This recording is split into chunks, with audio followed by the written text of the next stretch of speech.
여러분은 사시겠습니까? 중국 자동차의 공습, 이번엔 한국에 상륙을 한다고 합니다.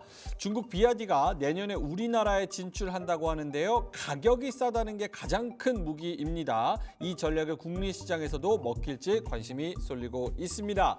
두 분 한번 모셔보죠. 신한투자증권의 정석현 PB님 나와 계시고요. 경제 유튜버이자 작가인 알머리 제이스님 나와 계십니다. 두 분 어서 오세요.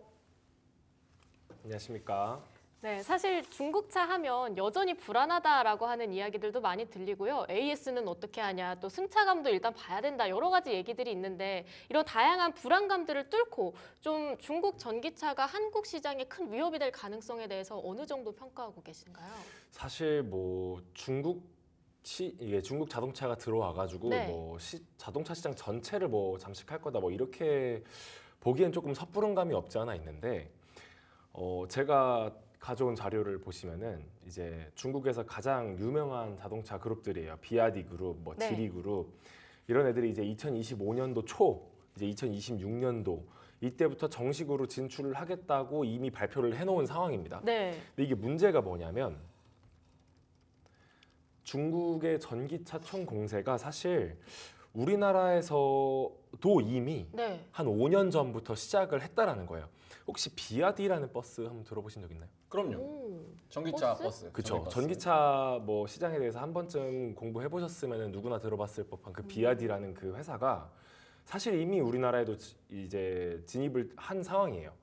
2019년도에 이제 통계청에서 발표한 자료에 따르면은 전기 버스 중에서 네. 비아디에서 출시한 국내에 지금 움직이고 있는 운행버스가 2019년도에 34대였는데 네. 5년 만에 2024년에 12배 가까이 상장해서 오. 이제 거의 400대에 육박하는 전기차를 지금 이미 출시를 해놓은 상황이에요. 네. 근데 이러다 보니까 이미 상용차, 그러니까 이제 버스라든지 뭐 아니면 건설에 필요한 지게차라든지 아니면 덤프 트럭 같은 것들 상용차를 제외하고서라도 이제 아까 말씀드렸던 것처럼 이런 자가용차까지 시작을 해가지고 잠식을 하면은 당연히 네. 부정적인 영향이 있을 수밖에 없지 않나 이런 생각이 드는 것 같아요. 그런 것들도 좀 궁금해요. 이게 버스나 지게차 말고도 승용차는 또 다르게 봐야 하잖아요. 약간 이런 승용차는 결국은 승차감이나 이런 가족들의 안정성 이런 것들도 굉장히 중요할 텐데 작가님 실제로 비아디가 굉장히 큰 위협일 거다 이렇게 생각하시나요? 특정 세그먼트에서는 확실한 위협이 될 것 같아요. 왜냐하면 지금 이제 비아디에서 우리나라에 어떤 모델을 드릴 거냐 했을 때 중형 SUV도 있고 세단 모델도 있고 그다음에 소형 SUV 모델이 있거든요. 네. 근데 저 같은 경우에는 이 소형 SUV 모델이 좀 게임 체인저가 될 수 있을 거라고 생각하는 게 우리나라에서 자동차 말고 기존의 중국 가전 제품들을 중국 가전 제품들이 우리나라 시장에 안착된 그 과정을 생각해 보면은 처음에 들어왔을 때는 사람들이 아무도 관심 없었어요. 중국 거 어떻게 믿어 우리가? 우리나라에 대체품도 많은데 중국산을 어떻게 믿어? 헤어드라이기 막 터지고 이런. 네. 그랬는데 가격이 싸긴 너무 싸니까 네. 써보는 분들이 생겨요. 어. 가격만 가지고. 속는 셈 치고. 네, 속는 셈 치고. 뭐 안 되면 버리지. 근데 그렇게 해서 막상 써봤는데 생각보다 괜찮은 거예요. 10개 중 한두 개는 네. 걸리니까. 그러니까 소비라는 게 항상 그런 것 같아요. 써보고 나서 좋으면은 결국에는 퍼지는 게 소비자들의 마음이고 소비하는 제품들의 어떤 특징인 것 같습니다. 그래서 자동차 같은 경우에도 그렇게 될 것 같아요. 비싼 차는 아무래도 사기 좀 어려울 것 같아요. 근데 뭐 엔트리카, 그러니까 그 예전 같았으면 아예 소형 경차였겠지만은 요즘은 소형 SUV가 좀 대세잖아요. 그런 소형 SUV를 이제 처음으로 구매하고 싶은 사람들의 어떤 그런 세그먼트랑 그 다음에 우리 집에 큰 차 있고 그 세컨카, 세컨으로. 네, 세컨카는 전기차를 쓰는 사람들이 꽤 있거든요. 네네. 네. 전기차 자체가 부담이 되지만 세컨카로는 뭐 가끔 쓰니까 괜찮을 것 같다.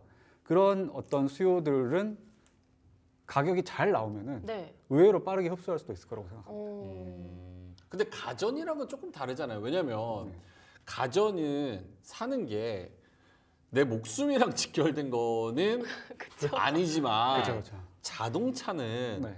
갑자기 운전하다가 중국어 막 튀어나오면서 왼쪽 갔는데 오른쪽 갔다가 막 무슨 앞에서 불 타는 냄새 나고 이러면 너무 무섭겠다, 이거 진짜. 사기 쉽지 않을 것 같은데. 그래서 그 우리나라 소비자들이 중국산 자동차에 이제 중국산 승용차에 적응하는 기간은 무조건 들 것 같아요. 왜냐면 모든 신모델들이 그렇잖아요.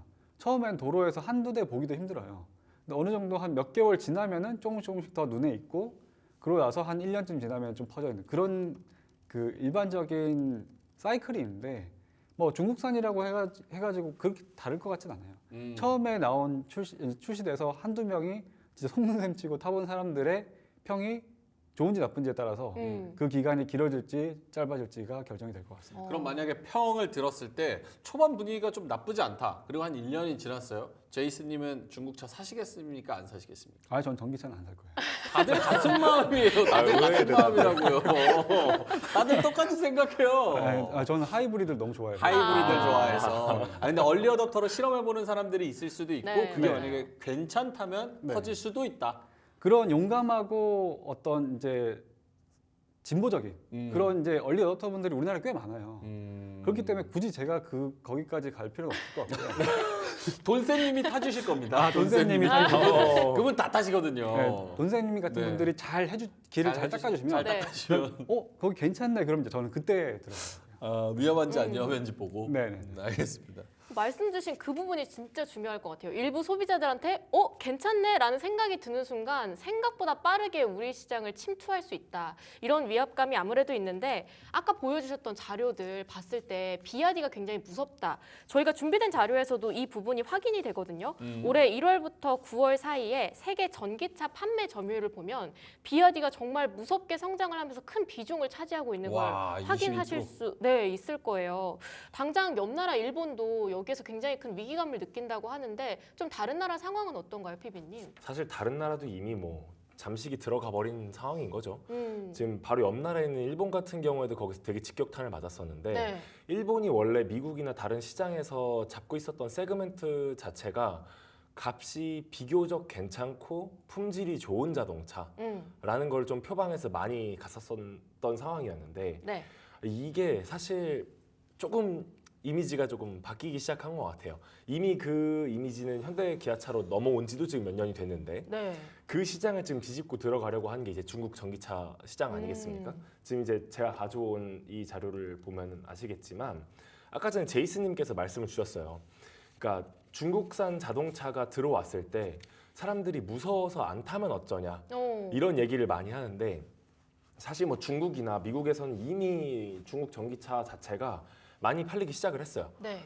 우리나라 같은 경우도 아까 말씀드렸던 것처럼 뭐 전기버스, 뭐 비아디 버스 불났다는 얘기 못 들으셨잖아요. 뭐 그러네요. 있었을 수 있지만 사실 이런 거에서부터 그러니까 상용차 시장에서부터 비집고 들어오기 시작하면 자가용 차량까지 들어오는 것도 순식간이거든요, 사실. 그러니까 이런 부분에서 잘 막아야 되는데 문제는 이거를 막기에는 예전역에 조금 늦지 않았나 이런 느낌이 있어요. 왜냐면은 이미 중국산 버스들도 너무 퀄리티도 괜찮고 뭐 지상 버스 같은 거 저상 버스 같은 거 타셨을 때 힘들다거나 뭐 좀 다르다거나 이런 거 많이 느껴보신 적 그런 없지 그랬던 않으셨죠? 것 같아요. 네. 그러니까 그런 부분에서 오는 것 같아요. 그러니까 차량을 구매하기 시작하면 여기서부터 선순환이 일어나는 게 많이 팔리기 시작하면 계속 만들잖아요. 근데 이렇게 되면 자연스럽게 생산 공정 자체가 고도화돼요.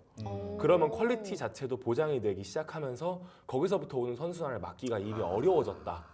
일단 물량을 밀어내고 네. 규모의 경제를 만들어놔서 그 다음에 퀄리티를 올리고 더 많이 파는 전략. 그렇죠. 그게 이미 또 중국이 굉장히 잘하는 전략 아니겠습니까? 거기에 이미 먹혀 들어가고 있는 게 아닌가라는 생각이 들어서 굉장히 조금 씁쓸한 것 같아요. 근데 보여주신 자료를 보니까 특히 닛산이 굉장히 큰 피해를 많이 받았네요. 맞아요. 닛산 쪽도 그렇고 네. 뭐 아니 사실 그 자동차 3사 자체가 이미 전기차나 하이브리드나 이런 쪽으로 많이 밀고 나갔었던 것도 있는데 현대 기아 차에서도 많이 밀려 있었어요, 사실. 그러니까 미국 시장도 그렇고 네. 뭐 나중에 보여드릴 자료를 보시면 아시겠지만 현대 기아 차는 그래도 뭐 북미 시장이나 이런 데에서 나름 선방을 아직까지는 하고 있거든요. 네. 그러니까 한국 시장에서도 그러니까 한국 자동차도 못 이기고 있는 이 상황에서 중국 자동차까지 들어오고 있으니까 사실 영업이익은 뭐 급감할 수밖에 없다. 네. 이런 건 당연한 것 같습니다. 그러면요, 작가님, 현대 기아차가 적어도 국내에서 이런 중국 전기차가 막 들어오는 이 물량 공세를 받아내고 좀 꺾여서 이겨낼 가능성, 이 부분에 대해서는 어느 정도로 평가하고 계세요? 제 생각에 네. 현대차, 기아차의 지금의 어떤 목표는 네. 중국차를 이기는 게 아니라 지지 않는 게 아닐까. 방어하는 게 네, 제일 저는 중요하다. 그렇게 생각을 하고 있습니다. 음.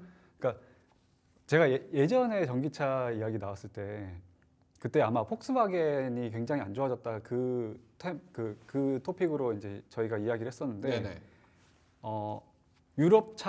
그러니까 유럽이라는 시장이 중국 자동차에게 카프킥을 맞고 그다음에 현대 기아차에게 로우킥을 맞고 있다고 제가 네. 그 말씀을 드린 적이 있었어요. 맞아요.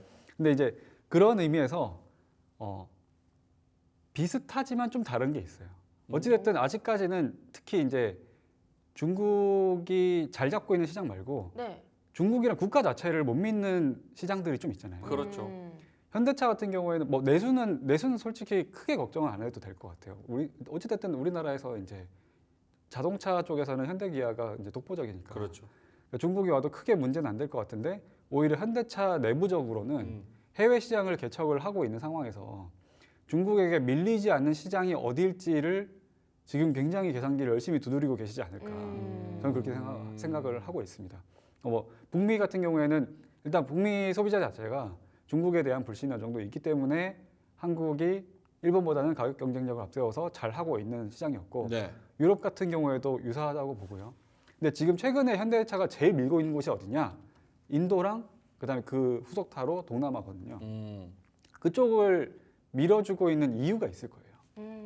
그쪽은 이제 커지는 시장이고 들어가서 어떻게 잘 하느냐에 따라서 중국과도 어떻게 경쟁을 해볼 수 있는 그런 이제 여지가 있다고 생각을 하기 때문에 북미 유럽을 잡은 상태에서 이제 중국이나 인도나 동남아 같은 이제 다음 시장을 지금 노리고 있는 게 아닌가 저는 그렇게 생각하고 있습니다. 지금 저기 띄워놓으신 게 중국 자동차인 거예요? 저게? 아 이거요? 네. 네, 그 비아디의 비아디에.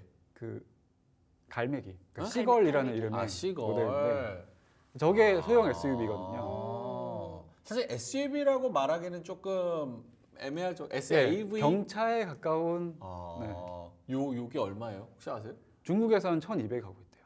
1,200원이요? 그러니까 하나로 치면 한 1,200만 원 정도. 1,200만 원 정도. 근데 우리나라의 예상 출시 가격을 사람들이 한 2,500 정도로 얘기를 하고 있더라고요. 거기에 이제 보조금이 포함이 되겠죠. 죄송해요. 테무 가격에 하도 익숙해지다 보니까 1,200원이면 중국에서 그렇게 팔면 그런가? 네. 약간 이런 생각이 좀 들 정도로. 하나로 했을 때 1,200만 원 수준이고 그렇지 않을까요? 그러니까 우리나라에 들어왔을 때도 한 지금 2,500이라고 얘기하는데 실제 소비자들이 지불해야 하는 가격이 2천만 원 언더다. 그러면은 속는 치고 속는 셈 치고. 사볼 분들이 생길 거는 1,200만 원이면은 뭐 네, 할부로 해가지고. 그렇죠. 아니 근데 사실 뭐 두 분은 위기가 될 수도 있다라는 쪽으로 말씀을 해주시는 게 맞죠? 그렇죠? 네, 뭐 저도 아까 제이스님께서 말씀 주셨던 것처럼 국내 시장은 뭐 현대 기아차가 워낙 독보적이다 보니까 조금 시간이 걸릴 수는 있겠다. 다만 글로벌리 위기감은 가져야 되는 건 맞는 것 같다.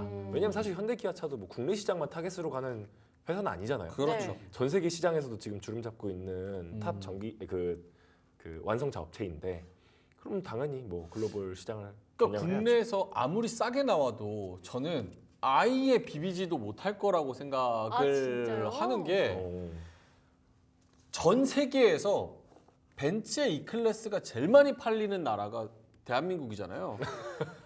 아니 눈높이가 엄청 높아요. 그리고 가계 자산에서 제일 많이 차지하는, 그러니까 자동차의 비중이 많이 차지하는 그런 대표적인 국가가 또 한국이잖아요. 그러니까 그렇죠. 자동차에 대한 그 기준치와 눈높이가 엄격해요.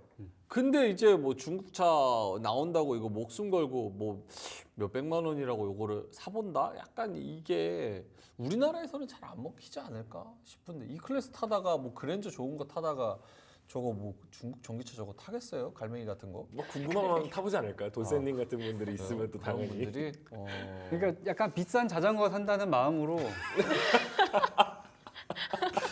경쟁 세그먼트가 그러니까 따릉이랑 E 클래스 말고 S 클래스도 S-클래스. 우습게 사시는 분들은 그냥 자전거 살 돈으로 사실 수도 있지 않아요? 그런 분들은 목숨 얼마나 귀하게 여기는 줄 알아요? 그런가요? 그분들은 더 안 사요. 아 그렇겠네요. 예. 알겠습니다. 어쨌든 국내 시장에서는 두 분 다 현대기아차가 워낙 꽉 잡고 있으니까 좀 어려워도 글로벌로는 앞으로도 계속 조금 도전을 할 것 같다. 네, 맞습니다. 실제로 전기차 시장 자체는 저희가 뭐 캐즘이다 여러 가지 얘기가 있어도 꾸준히 성장하고 있는 것 같긴 합니다. 저희 준비된 자료에서도 글로벌 전기차 판매량 및 성장률 추이를 보면 실제로 계속해서 조금씩 올라가고 있거든요. 이런 것들을 봤을 때 전기차 시장은 점차 성장을 해가고는 있다. 이런 식으로 봐야 할 것 같은데 이 부분에서 가장 큰 악재가 될 만한 게 이제 IRA 폐지 계획 이 부분이라고 생각을 하거든요. IRA가 폐지가 된다고 한다면 결국 이런 경쟁력, 여러 가지 성장력도 꺾이게 될 거고 그럼 우리 앞으로 진짜 전기차 시장 어떻게 하냐 이런 부분들이 굉장히 장중에는 화두잖아요. 근데 여기에 또 이제 달라지는 게 테슬라. 테슬라는 또 이제 더 이상 전기차 시장으로 봐선 안 된다 이런 얘기들도 있는데 자 이런 부분에서 저희가 조금 정리를 해본다고 한다면 테슬라는 앞으로 전기차 시장에서 한 발 빠져서 다른 길로 갈 거다 이런 부분에 대해서 어떻게 평가를 하세요? 다른 길로 갈 거다? 네. 다른 길로 가진 않아요. 왜냐하면은 여전히 테슬라가 찍고 있는 매출에서 대부분은 전기차에서 나오는 건 맞습니다. 60-70% 이상이 전기차 판매에서 나오는 거기 때문에 네. 테슬라가 전기차 시장을 포기하진 않아요. 이만한 캐시카우도 없고 테슬라가 되게 특이한 구조로 움직이는 회사 중에 하나인데 일단 순수 전기차를 팔아가지고 흑자를 내고 있는 기업이 네. 전 세계 테슬라밖에 없어요. 아, 전 세계 테슬라밖에 지금 없어요. 비아디 이런 애들도 계속 저가 공세를 하면서 치킨 게임을 하고 있는 상황이다 네. 보니까 결국에는 몸집으로 찍어 누를 때까지는 가더라도 나중에는 결국은 가격을 올리는 상황이 오겠죠. 하지만 사실 테슬라는 뭐 굳이 지금 보조금을 깎는다고 해서 그렇게 큰 타격을 받느냐? 타격을 받기는 하겠죠. 그래서 제가 가져온 이 사진이 단적으로 보여주는 것 같아요. 일론 머스크가 과연 아무 생각 없이 트럼프를 지지했을까요? 저 한마디로 좀 정리가 가능하지 않을까요? 네. 일단 흑자를 찍고 있는 기업은 보조금이 꽉 꺾인다고 해도 네. 그냥 본인의 마진을 줄여가지고 가격을 유지하면 되는 거예요. 오. 근데 저가 공세를 가져가고 있는 회사들은 그나마 보조금으로 근근하게 영업 손실을 메꾸고 있었는데 여기서 확 깎아버리면 솔직히 말하면 출혈 경쟁이 길어질 수 없죠. 네. 완전 거대한 비아디 그룹 뭐 이런 애들이 아닌 이상은 사실 살아남기 어려운 시장이 올 거예요. 그건 현대기아차도 마찬가지고 중국차도 마찬가지고 일본차는 더더욱 마찬가지고. 하지만 테슬라는 일단 전기차를 만드는 기업 중에서도 가장 높은 영업이익률을 보여주고 있고 문제는 이제 테슬라가 이렇게 전기차를 만드는 거에만 집중하지 않는다는 거 그게 더 중요한 거예요. 예전에도 한번 제가 말씀을 드렸는데 테슬라는 전기차만 만드는 회사는 아닙니다. ESS라고 해서 전기를 만들어서 대용량으로 저장하는 장치, 네. 에너지 저장 장치라고 하는 에너지 스토리지 솔루션을 만드는 회사인데 네. 이제 지금이 딱 AI 붐이 일어나고 있는 이 상황에서 네. 미국을 포함한 전 세계가 지금 전력난에 시달리고 있잖아요. 이 전력난에 시달리고 있을 때 발전 설비를 계속 만들어내고 변압기도 만들고 뭐 송배전 설비도 만들고 그 와중에 당연히 ESS도 그 과정에서 들어가야 하는 솔루션이거든요. 근데 이 ESS를 만들어내는 회사가 별로 없고 실제로 ESS를 상용화해가지고 거의 독과점을 하고 있는 회사가 테슬라예요. 그러면 사실 뭐 제가 봤을 때 단기적으로 출혈은 있을 수 있다. 네. 보조금이 줄어드는 건 사실이니까. 다만 다른 애들이 치킨 게임을 더 힘들게 하는 동안에 출혈 경쟁을 하더라도 이 ESS 솔루션의 매출의 비중을 점점 늘려나가면서 이거를 근근히 버텨나간다면 테슬라한테는 장기적으로 당연히 좋은 결과일 수밖에 없으니 결론적으로는 트럼프를 지지하는 게 당연했다. 어디까지 생각하는 내다본 것 같습니다. 걸까 정말. 그러니까 같이 한 대를 맞더라도 네. 한민관 씨랑 추성훈 씨는 맷집이 다르기 때문에 그쵸. 다른 사람은 다 죽어나도 나는 이거 보조금 깎여도 버틸 수 있다. 네. 오히려 다른 업체들 다 죽고 나만 사는 게 오히려 좋을 수 있다. 네네. 거기다 플러스해서 저는 약간 이런 생각해요. IRA를 전체적으로 저렇게 손을 봐서 전기차 보조금을 삭감한다고 하더라도 지금 일론 머스크가 그 효율성위원회 수장으로 이제 임명이 돼서 가기 때문에 네. 테슬라만 쓱 편법으로 빠질 수 있는 여러 가지 다른 방편들을 같이 패키지로 넣을 거라고 봐요. 그러니까 뭐 여러 가지 옵션들을 활용해서 그러면 테슬라는 조금 더 유리한 위치에 있을 수 있고 다른 내연기관차에서 전기차 만드는 애들은 적자폭이 깊어지면서 테슬라가 조금 더 유리한 위치에서 길게 끌고 갈 수 있는 그러면서 자율주행 데이터는 올라가고 FSD는 더 완성되고 그럴 수 있겠다. 하면서 승자 독식. 저도 그 포인트가 굉장히 중요하다고 생각하는데 일론 머스크가 굉장히 목표 지향적인 아저씨잖아요. 네. 네. 왜 자기한테 해가 될 수 있는 공화당의 트럼프를 지지했냐에 있어서 그 부분 방금 말씀하신 마지막 부분이 제일 중요하다고 생각해요. 그러니까 당연히 뭐 치킨 게임에서 좀 더 유리한 그 지점을 차지하고 싶은 마음도 있겠지만은 제일 중요한 건 제가 보기엔 자율주행이 아닐까 생각하거든요. 그러니까 우리가 그러니까 일론 머스크가 보조금 나는 포기할 테니까 자율주행을 좀 더 챙겨줘라고 어떤 그 딜을 요구를 하지 않았을까. 저는 그런 생각도 하고 있어요. 왜냐하면 자율주행이 어찌됐든 규제 때문에 오랫동안 계속해서 이제 그 표류되고 있는 상황이었잖아요. 근데 그런 부분에서 오히려 이제 보조금 쪽을 포기하더라도 자율주행을 좀 더 드라이브를 시킬 수 있다면은 그러면 테슬라 입장에서는 이제 질 수 없는 싸움이 될 수 있지 않을까. 특히 이제 그건 소프트웨어이기 때문에 이익률을 훨씬 끌어올릴 수가 있잖아요. 네. 그런 부분도 좀 계산에 들어가지 않았을까 생각이 들었어요. 결국은 전기차 보조금을 폐지하는 게 테슬라 입장에서는 최종적으로 남을 수 있는 승자 독식의 기회라고 봐야 할 것 같은데 걱정되는 부분은 그러면 국내 2차 전지 업체나 국내 자동차 업체들 사이에서 이번 전기차 보조금 폐지가 얼마나 큰 파장력을 가져올지 그 부분이 좀 불안하거든요. 앞으로 어떻게 봐야 돼요? 일단 뭐 이렇게 말씀을 드리는 게 좀 조심스럽긴 한데 네. 2차 전지는 더더욱 추운 겨울이 기다리고 있는 게 아닌가라는 생각은 들어요. 14일, 그러니까 이번 14일에 네. IRA를 폐지하겠다고 확정을 딱 내자마자 그 다음 날 종가 딱 보시면은 맞아요.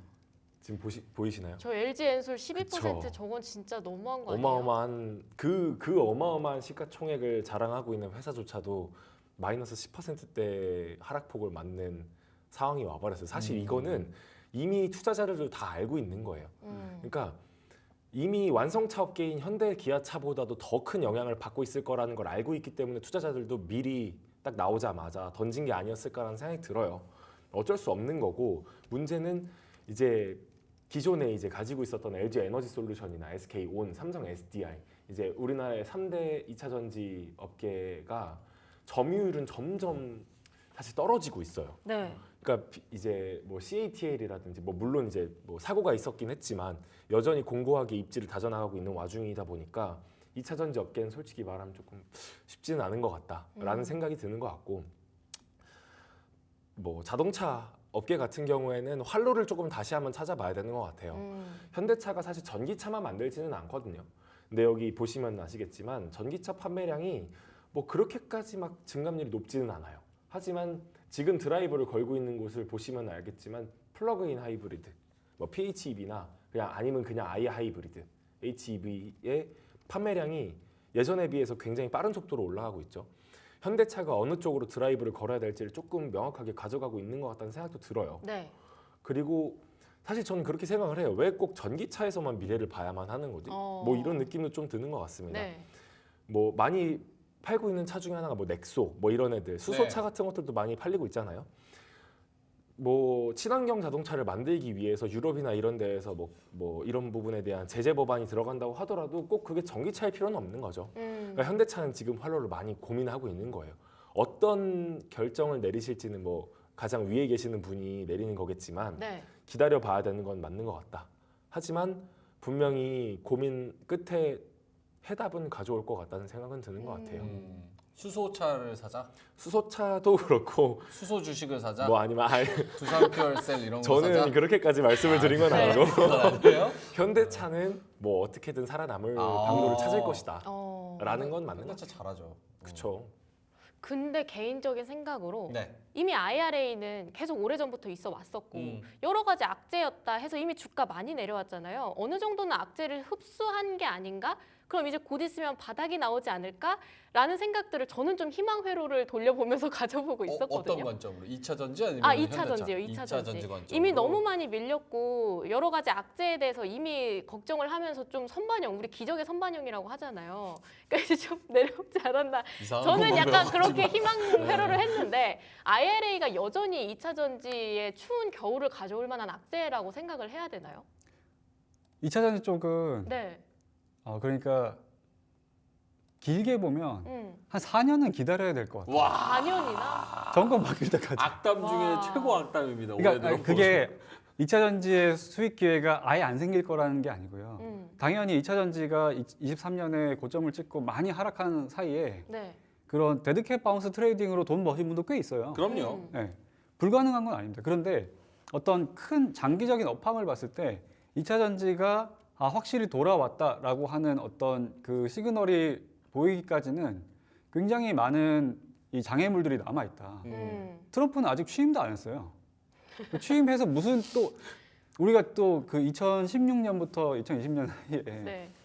그 아저씨가 한마디 하는 것 때문에 주식시장이 초토화되는 걸 이미 경험을 했잖아요. 네. 또 무슨 말을 할지 모르거든요. 심지어 이번에 완전체예요. 그래서 그런 부분들이 취임하고 나서도 또 노이즈가 계속해서 생길 거고 그러면 어느 정도 빠질 만큼 빠졌어. 이제 그 선반영이 됐어. 라고 해서 좀 회복되다가도 또 그런 악재들을 만나서 또 맞을 수도 있고 그런 어떤 좀 지난한 과정을 거치면서 점진적으로 회복을 하게 되지 않을까. 그래서 시간은 좀 많이 걸릴 것 같다고 생각하고 있습니다. 사실 LG엔솔 같은 경우도 올해 예상 실적이 1조가 안 되는데 시총이 지금 90조잖아요. 90조예요, LG엔솔. 89조 370억이에요. 그렇게 빠져도 90조예요? 죄송해요. 몰랐어요. 몰랐어요. 그러니까 이게 엄청 오래 걸린다는 거에 동의를 하는 게 결국 이게 시총 가지고 막 밸류에이션 이 싸움 안 하는 게 미래 가치로 봤을 때 이게 전 세계적으로 전기차 시대가 올 것이다. 세계적인 전기차가 올 것이다.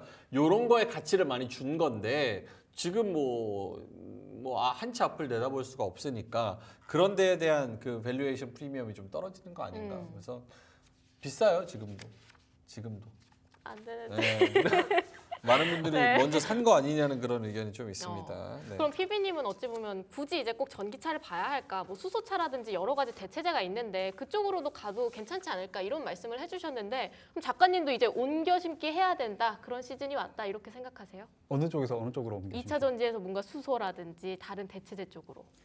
누가 더 잘 방어할 거냐의 아. 측면에서 보면은 저도 2차 전지 쪽보다는 완성차가 좀 더 잘 살아남을 수 있을 것 같은 게요. 일단 현대차가 지금 정권을 몇 번을 바뀌었어요. 어마어마하게 많은 대통령들이 바뀌는 과정을 다 맞았거든요. 그럼요. 그러면서도 살아남았다는 거죠. 그 업력에서 나오는 살아남는 능력이 제가 보기에는 제일 강한 경쟁력이라고 보고요. 짬에서 나오는 바이브. 그런 표현도 가능한 건가요? 그럼요, 여기서? 짬바. 예. 그래서 그런 부분에서 저는 이제 현대차가 2차 전지, 그러니까 완성차가 2차 전지 쪽보다는 좀 더 잘 살아남을 거라고 생각을 하고요. 그래서 주가도 보면은 비슷합니다. 2차 전지 쪽은 진짜 완전히 초토화되어 있는 상황인데 현대차는 그런 이제 장기 추세 기준으로 보면 그렇게 완전히 무너지지는 않았거든요. 그런 게 이제 그런 그 사람들의 이제 반응을 이제 반영을 하고 있는 게 아닌가 생각을 하고 있습니다. 네, 정말 앞으로 어떤 방향으로 우리가 나아가야 할진 모르겠지만 일단은 전기차보다는 조금 더 완성차 쪽 그리고 앞으로의 대체제 부분에 있어서도 저희가 좀 주목해 볼 필요는 있어 보입니다. 두 분의 한마디 듣고 마무리를 해볼까 하는데요. 오늘 PB님 어떤 한마디 준비해 오셨나요? 네, 제가 준비해온 한 줄 평은 이제는 사활을 걸어야 될 오. 때라고 누가요? 누가요? 둘 다 걸어야죠, 사실. 오. 이미 뭐 트럼프가 됐고 IRA 보조금 폐지하겠다고 적었는데 사활을 걸어야 되지 않겠습니까? 배터리랑 완성차 업체 다? 네, 그렇죠. 이미 사실 너무 큰 타격을 입었어요. 바이든 정부 때 뭐 미국으로 공장 지어주면은 뭐 고용 창출해주면은 보조금 해줄게 이렇게 얘기해놓고 바로 정권 바꿔버리니까 이제 폐지할게요 이렇게 얘기하면은 뒤통수 사실 맞은 수십조 원을 들여가지고 지금 공장 짓고 있는 현대차랑 LG엔솔, 뭐 SK온 이런 기업들 다 지금 사실 얼얼하게 지금 뒤통수 맞은 거잖아요. 네. 근데 문제는 여기에서 그냥 뒤통수 아프다고 계속 잡고 있는 게 아니라 가야죠. 가야죠. 뭐든 해야죠. 그럼요. 그래서 사실은 이제는 사활을 걸어야 할 때가 아닌가라고 음. 한번 한 줄 평을 걸어봤습니다. 오케이, 이제는 진짜 사활을 걸어야 할 때. 네. 작가님께서는 오늘 어떤 한 줄 평 준비해 오셨나요? 네, 자동차 섹터를 포기하지 않는 분들이 있을 거예요. 근데 그런 분들을 대상으로, 그러니까 자동차 섹터를 포기해도 됩니다. 사실 투자할 때는 많아요. 근데 만약에 자동차 섹터에서 투자 기회를 찾는다고 하면은 저는 지금 찬바람이 불고 있으니까 그쪽을 보는 게 낫지 않냐. 어디? 우리나라 증시에서 찬바람 불면은 배당주 얘기를 하잖아요. 아. 그러니까 제가 완성차를 계속 얘기한 이유가 네. 현대차 우후 기준으로 봤을 때 지금 그 기대할 수 있는 시가 배당률이 7%가 넘어요. 와, 그래요? 그러니까 저도 찾아보면서 놀랐어요.